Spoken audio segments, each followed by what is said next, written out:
Since I was a kid, I loved jumping off buildings. That instant rush of pain made me feel alive. Even with my body in casts, I couldn't stop. As I grew up, I learned a lot. Then I realized I had antisocial personality disorder. In other people's eyes, that made me a freak.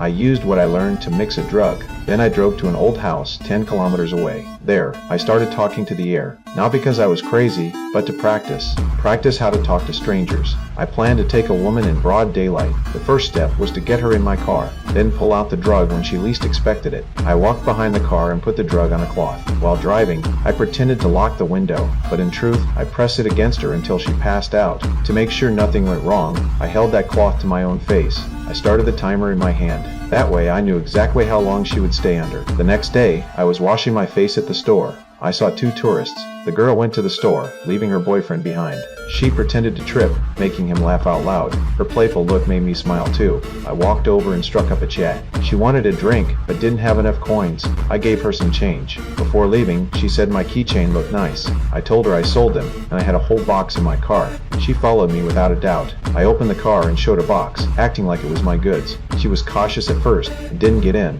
but then she saw family photos inside the car. Her guard dropped. The moment she sat down, I pressed the cloth over her face.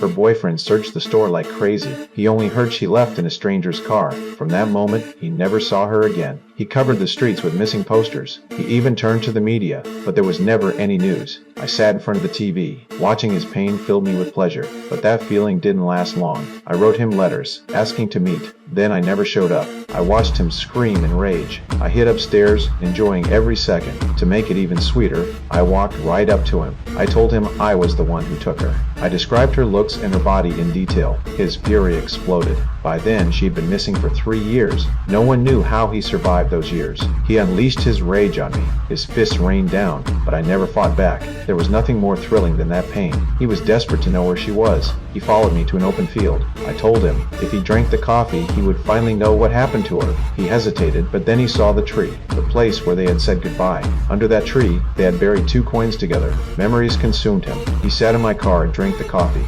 Soon, he was out cold. When he woke up, he was already underground.